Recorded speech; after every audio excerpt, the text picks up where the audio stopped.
lebih sayang sama jilbabnya daripada sholatnya. Mudah-mudahan tidak ada perempuan Aceh seperti itu. Ya, atau ada juga? Ada. Kapan laki-laki banyak nak sholat? Biasanya kalau subuh-subuh ada sepak bola. Jam 2 mulai pertunjukan. Seri perpanjangan waktu. Masih seri adu penalti. Begitu adu penalti azan subuh. Apa pilih mana? Pergi nonton lewat sholat subuh, nonton lewat sholat subuh, pergi sholat subuh lewat gol. Hanya apa? Diambil sajadah, sholat depan televisi. Sholat. Bapak ibu, tidak ada kejayaan bagi mereka yang tidak sholat.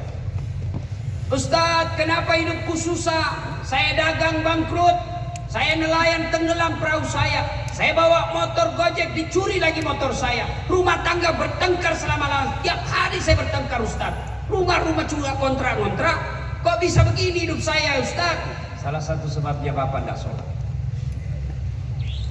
Kalau ada masalah rumah tangga, tidak usah cari kambing hitam. Bapak bisnis selalu susah, tidak usah cari kambing hitam. Lebih baik periksa sholat.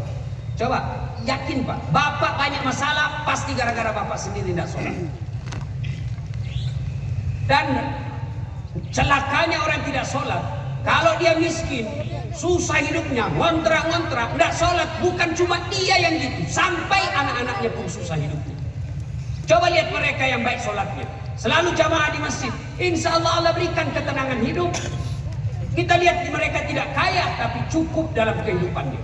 Banyak orang banyak duitnya, tapi tidak sholat, tapi kreditnya lebih banyak daripada hartanya.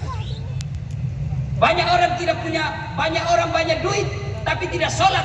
Betul banyak duitnya, tapi anaknya kurang ngajar.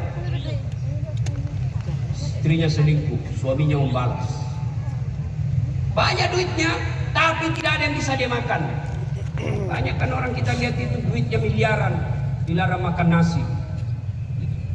Apa enaknya duit 2 miliar dilarang makan nasi, dilarang makan garam, dilarang makan gula, dilarang makan tahu, dilarang makan daging, dilarang makan ikan. Apa aja bisa dia makan? Ubi jalar. Duitnya 2 miliar cuma ubi jalar bisa dia makan. Apa enaknya? Nah itu kalau Bapak Ibu tidak sholat, maka pelihara sholat. Saya sudah sholat Ustaz. Betul Bapak sholat, tapi main-main. Kenapa main-main? Allah.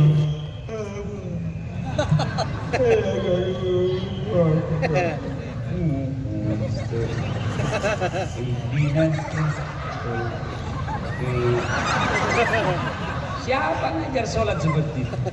Allahu Akbar, kayak ditiup angin. Ada yang lebih parah. Allah. Nah, Bapak Ibu ketawa karena membayangkan diri sendiri kan? Ibu-ibu sholat cari duit, bukannya ingat Allah, ingat duit. Allahu Akbar. Alhamdulillah. Tadi duit saya 100.000, beli pulsa 50.000, beli bensin 20.000. Mana ini 30.000? Allah. Soalnya di mana saya simpan ya? Oh, sampai rakaat kedua belum dia dapat. Rakaat ketiga masih dia cari. Rakaat keempat, assalamualaikum. Oh, di bawah saya saya simpan. Ya, nah ibu bapak saudara-saudara sekalian, perbaiki sholat. Demi Allah, tidak ada kebahagiaan dan kemuliaan bagi mereka yang tidak sholat. Di akhirat kelak, ketika seluruh pengantar sudah kembali, pengantar dari alam kubur, dari kubur kita sudah kembali, maka datanglah malaikat menyodorkan 5 pertanyaan. Kalau bapak ibu baik sholat, tidak usah cemas.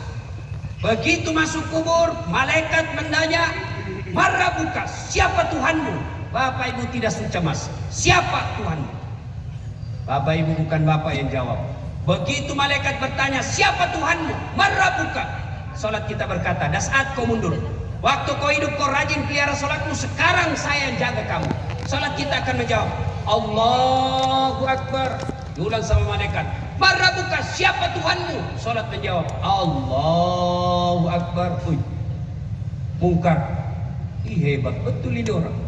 Ditanya lagi, "Man nabiuka, siapa nabimu?" Sholat kita menjawab lagi, "Ashhadu alla ilaha illallah wa ashhadu anna Muhammadar Rasulullah."